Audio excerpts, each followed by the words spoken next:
मैं अध्यापक देवदास किसन वसावे, आश्रम स्कूल कोचरा, तालुका शहादा, जिला नंदुरबार। आज हम पढ़ने जा रहे हैं कक्षा 8वीं, विषय हिंदी। हमारा विधा है हास्य व्यंग्य कहानी और रचना का नाम है पूर्ण विश्राम। लेखक सत्यकाम विद्यालंकार। शीर्षक पूर्ण यानी पूरी तरह से, पूरी तरह से या पूरा। विश्राम यानी आराम। कि जीवन में हम पूर्ण विश्राम करना चाहते हैं। पहले हम लेखक हमारे रचनाकार सत्यकाम विद्यालंकार उनका परिचय करेंगे। जन्म 1935 लाहौर, अविभाजित भारत। परिचय: आप सफल संपादक, लेखक और कवि हैं। सरल सुबोध भाषा और रोचक बोधगम्य शैली आपके लेखन की विशेषताएं है। लेखन व्यवहारिक है। आपने व्यक्तित्व और चरित्र निर्माण पर अधिक बल दिया है। प्रमुख कृतियां: स्वतंत्रता पूर्व चरित्र निर्माण, मानसिक शक्ति के चमत्कार, सफल जीवन लेख संग्रह, वीर सावरकर, वीर शिवाजी, सरदार पटेल, महात्मा गांधी जीवन चरित्र आदि। देखिए पूर्ण विश्राम इस गद्य में गद्य संबंधी देखिए। प्रस्तुत हास्य व्यंग्य कहानी के माध्यम से कहानीकार ने यह समझाने का प्रयास किया कि जीवन की आपाधापी में विश्राम के पल मुश्किल से ही मिलते। जब किसी ऐसे अवसर मिलते भी हैं तो घरेलू उलझनों के कारण हम उन पलों का आनंद नहीं उठा पाते। हास्य यानी विनोद, व्यंग्य यानी उपहास, मजाक, ताना। या व्यंग्य का मतलब है शब्द की व्यंजना शक्ति द्वारा निकला अर्थ या गूढ़ार्थ। या क्या होता है? गूढ़ार्थ। ये एक विधा हमारा है। ये हास्य व्यंग्य कहानी है और उनका रचना है पूर्ण विश्राम। कहानीकार है सत्यकाम विद्यालंकार। और अभी हम ये कहानी में कथन करने जा रहा हूं। डॉक्टर ने बाह पर काला कपड़ा लपेटा और रबर की थैली से हवा फूंक कर नाड़ी की गति देखी, फिर बोला, कुछ सीरियस नहीं है। दफ्तर से छुट्टी लेकर बाहर आया हूं। दफ्तर यानी कार्यालय विश्राम का पूर्ण निरोग कर देगा। निरोग यानी रोग रहित, स्वस्थ। लेकिन विश्राम भी पूर्ण होना चाहिए। तो पत्नी बड़ी प्रसन्न हुई यानी आनंदित होना। घर जाकर श्रीमती जी से कह दिया, जुहू की तैयारी कर लो, हम 2 दिन पूर्ण विश्राम करेंगे। एक दिन बाद पूर्णिमा भी थी। चांदनी रात का मजा जुहू पर ही है। एक दिन पहले आधी रात से ही उन्होंने तैयारी शुरू कर दी। 2 बजे का अलार्म बेल लग गया। स्वयं वह 2 से पहले ही उठ बैठी और कुछ नोट करने लगी। नोट करना यानी लिखना। श्रीमती जी ने इन सब कामों की सूची बना कर मेरे हाथों में दी। गैरेज में पहुंचकर श्रीमती जी ने मोटर में हवा भरने की पिचकारी tubewell, rubber solution, 1 gallon engine oil आदि आदि चीजें और भी लिखी थी। दिन भर दौड़ धूप करके पायधुनी से मिस्री लाया। पायधुनी दक्षिण मुंबई का एक उपनगर है। मिस्री यानी मकान आदि का मरम्मत करने वाला कारीगर। सुबह से शाम हो गई, मगर शाम तक 4 में से 2 खिड़कियों की चटखनियां भी नहीं कसी गई।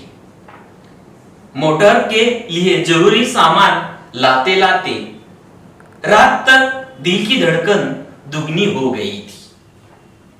रात को सोने लगे तो श्रीमती जी ने आश्वासन देते हुए कहा, आश्वासन यानी दिलासा देना, कल जुहू पर दिन भर विश्राम लेंगे तो थकावट दूर हो जाएगी। विश्राम यानी आराम। श्रीमती जी ने अपने कर कमलों से घड़ी की घुंडी घुमाकर अलार्म लगा दिया और खुद बाहर जाकर मोटर का पूरा मुआयना करके यह तसल्ली कर ली कि सूची में लिखा सब सामान आ गया या नहीं। मुआयना यानी निरीक्षण, तसल्ली यानी आश्वासन। सुबह 5 बजते ही अलार्म ने शोर मचाया। 5 बजे ही शोर मच गया है। रोशनी होते न होते जुहू की तैयारी चरम सीमा पर पहुंच गई। चरम यानी अंतिम सीमा को प्राप्त करना। चरम सीमा यानी अंतिम सीमा को प्राप्त करना। स्टोव को भी आज ही धोखा देना था। वह हर मिनट बुझने लगा। आधा घंटा उसमें तेल भरने, धोकोनी करने में चला गया। धोकोनी का मतलब है हवा भरना।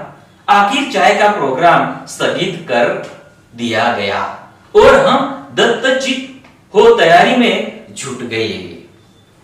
स्थगित यानी टलना या दत्त चित्त का मतलब है मग्न होना, तल्लीन होना, ध्यानपूर्वक। वाटरलू जाने से पहले नेपोलियन ने भी ऐसी तैयारी न की होंगी। नेपोलियन ने भी तैयारी नहीं की होंगी। ऐसे हम जुहू पर जाने के लिए हम क्या कर रहे हैं? तैयारी कर रहे हैं। ऐसी महत योजनाओं के संपन्न करने में हम पति पत्नी परस्पर सहयोग भावना से काम करने पर विश्वास रखते हैं। परस्पर यानी आपस में। सहयोग भावना, सहयोग भावना हमारे जीवन का मूल मंत्र है। मूल मंत्र यानी मूल तत्व। सहयोग मन, वचन, कर्म इन तीनों से होता है। जीवन का यह मूल मंत्र मुझे भूला न था। श्रीमती जी मुझे मेरे कामों की याद दिलाने लगी और मैं उनके उपकार के बदले उनकी चिंताओं में हाथ बटाने लगा। उपकार यानी भलाई, हाथ बटाना यानी सहयोग करना, मदद करना, सहायता करना। मैंने याद दिलाया, पुड़ियों के साथ मिर्ची का अचार जरूर रख लेना। श्रीमती जी बोली, अचार तो रख लूंगी, पर तुम भी समाचार पत्र रखना न भूल जाना। मैंने अभी पढ़ा नहीं है। मैं बोला, वह तो मैं रख लूंगा ही, लेकिन तुम वह गुलबंद न भूल जाना जो हम पिछले साल कश्मीर से लाए थे। जुहू पर बड़ी सर्द हवा चलती है। सर्द का मतलब है बहुत ठंड। गुलबंद तो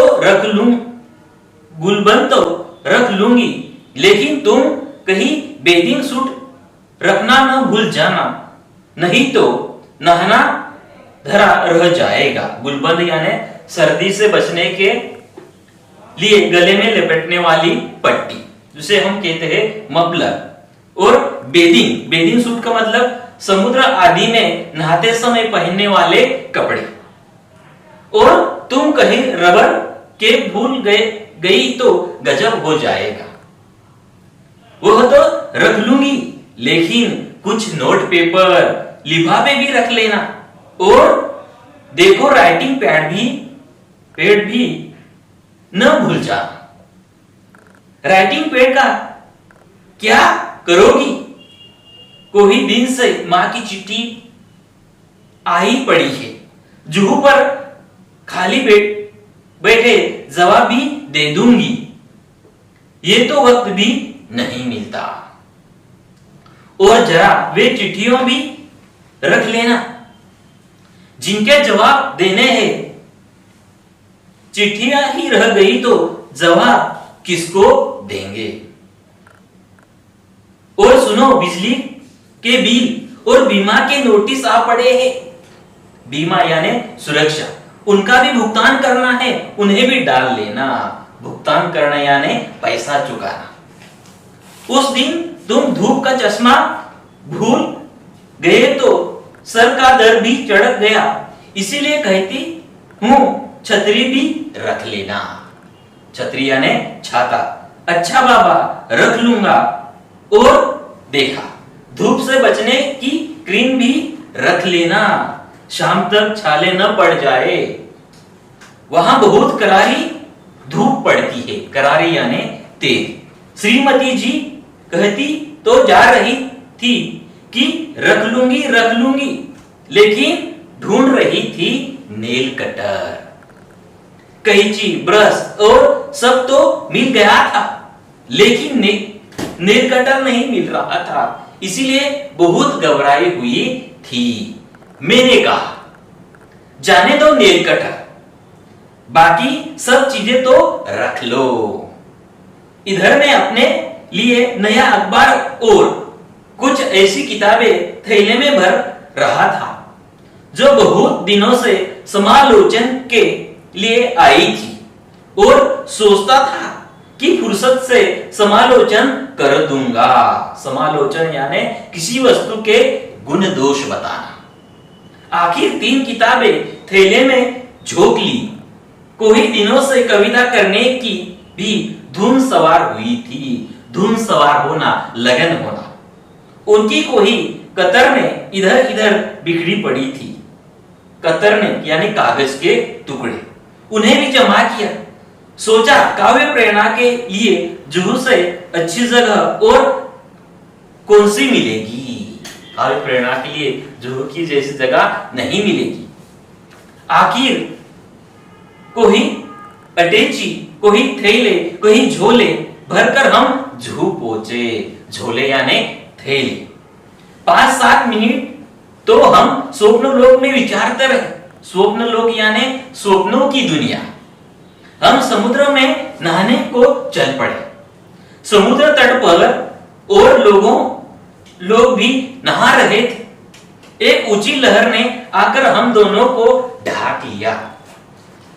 लहर की उस थपेड़ से न जाने श्रीमती जी के मस्तिष्क में क्या स्फूर्ति आ गई कि उन्होंने मुझसे पूछा। स्फूर्ति यानी तेज। उन्होंने मुझसे पूछा, तुम्हें याद है बरामदे की खिड़की को तुमने अंदर से बंद कर दिया था या नहीं? बरामदा यानी ओसारा। मैं कह उठा, मुझे तो कुछ याद नहीं पड़ता। अगर वह बंद नहीं हुई और खुली ही रह गई तो क्या होगा? कहते कहते श्रीमती जी के चेहरे का रंग पीला पड़ गया। चेहरे का रंग पीला पड़ना, घबरा जा। मैंने कहा, चलो छोड़ो अब इन चिंताओं को, जो होना होगा हो जाएगा। मेरी बात से तो उनकी आंखों में आंसू का समुद्र ही बह बढ़ा। उनके कांपते ओठों पर यह शब्द थे, अब क्या होगा? और अगर खिड़कियां खुली रह गई होंगी तो घर का क्या होगा? यह सोच उनकी अधीरता और भी ज्यादा होती जा रही थी। जिस धड़कन का इलाज करने को जुहू पर आया था वह 10 गुना बढ़ गई थी। मैंने तेजी से मोटर चलाई।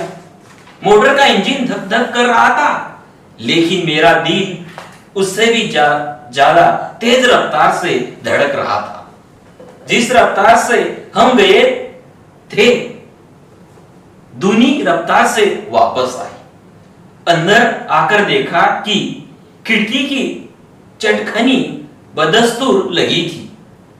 सब ठीक ठाक था, मैंने ही वह लगाई थी, लेकिन लगाकर यह भूल गया था कि लगाई या नहीं।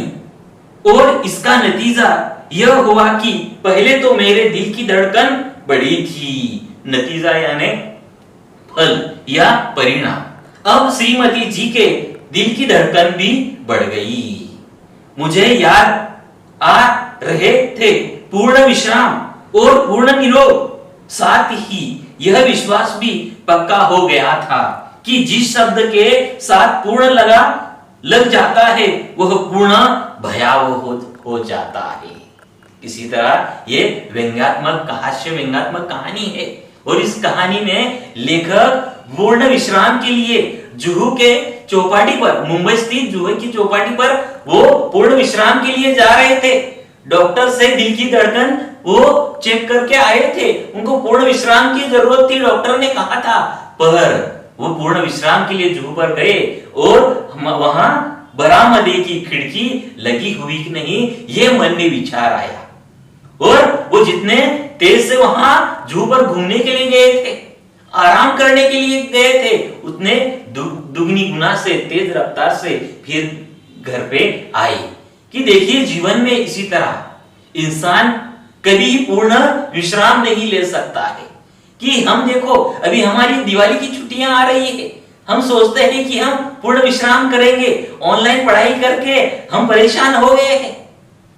ये मोबाइल टीवी घर में ही रहना, कोरोना की परेशानी, बहुत सारी परेशानी है, कोरोना निकल जाएगा तो हम पूर्ण विश्राम लेंगे। लेकिन इस पलों में भी, इस कोरोना की स्थिति में भी, या ऑनलाइन की पढ़ाई में भी हमें क्या लेना चाहिए? आनंद लेना चाहिए।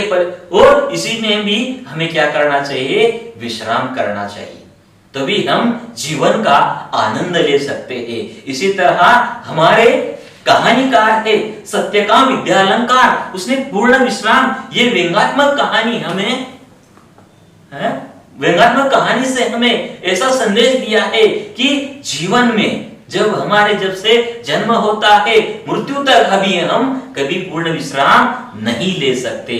जीते जीते ही हमें पूर्ण विश्राम लेना है और जीवन का आनंद भी लेना है। इसी तरह यह कहानी यह समाप्त होती है। धन्यवाद।